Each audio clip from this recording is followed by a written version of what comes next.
Indian stock market में पिछले 6 दिनों से जारी गिरावट का सिलसिला 30 सितंबर को टूट गया। आरबीआई के इंटरेस्ट रेट बढ़ाने के बावजूद शेयर बाजार को पंख लग गए।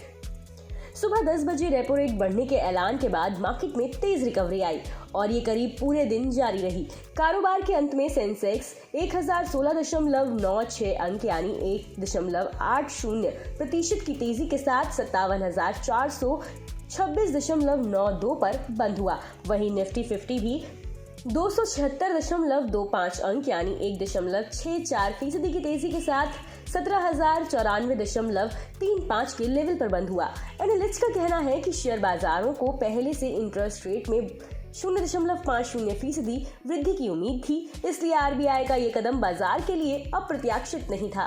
दुनिया भर के केंद्रीय बैंक इंटरेस्ट रेट बढ़ा रहे हैं। इसकी वजह इन्फ्लेशन का हाई लेवल है।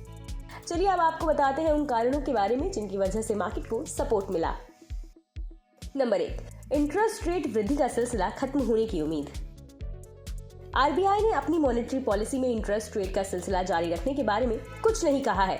इससे ये माना जा रहा है कि आगे रेपो रेट में बढ़ोतरी नहीं होगी। अगर ऐसा होता है तो ये पूरी इकोनॉमी के लिए अच्छा होगा, क्योंकि इंटरेस्ट रेट बढ़ने का असर इकोनॉमी की ग्रोथ पर पड़ता है। बाजार जानकारों का कहना है कि इंडिया की स्थिति अमेरिका और इंग्लैंड से अलग है। यही वजह है कि इंडियन मार्केट्स में अमेरिकी बाजारों के मुकाबले काफी कम गिरावट आई है। जीडीपी ग्रोथ बेहतर रहने का अनुमान। आरबीआई ने भले ही करंट फाइनेंशियल ईयर में जीडीपी ग्रोथ के अनुमानों में कमी की है, लेकिन अगले फाइनेंशियल ईयर की जीडीपी ग्रोथ के अनुमान को बढ़ाया है। आरबीआई ने अगले फाइनेंशियल ईयर यानी 2023 से 24 में जीडीपी ग्रोथ 7.2% रहने का अनुमान जताया है। यह आरबीआई के पहले के अनुमान से ज्यादा है। पहले उसने अगले फाइनेंशियल ईयर में जीडीपी ग्रोथ 6.7% रहने की उम्मीद जताई थी। अमेरिका और यूरोप जैसे देशों में इकोनॉमी की रफ्तार सुस्त पड़ रही है। अमेरिका में जीडीपी में लगातार गिरावट आ रही है। ऐसे में इंडियन इकोनॉमी की करीब 7% की ग्रोथ बहुत राहत देने वाली है।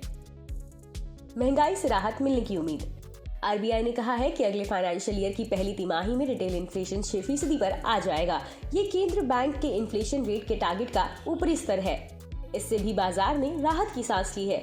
अगर इन्फ्लेशन आरबीआई के टारगेट के अंदर आ जाता है तो इंटरेस्ट रेट बढ़ाने की जरूरत नहीं पड़ेगी। उधर महंगाई कम होने से डिमांड अच्छी बनी रहेगी। अमेरिका सहित दूसरे देशों को इन्फ्लेशन काबू में आने का लंबा इंतजार करना पड़ सकता है। मार्केट की इनसाइड खबरों के लिए सब्सक्राइब कीजिए मनी कंट्रोल हिंदी के यूट्यूब चैनल को। साथ ही साथ बेल आइकन भी जरूर दबाएं ताकि अगली वीडियो का नोटिफिकेशन आपसे मिस ना हो। इसके अलावा आप हमें फेसबुक, इंस्टाग्राम और ट्विटर पर भी फॉलो कर सकते हैं।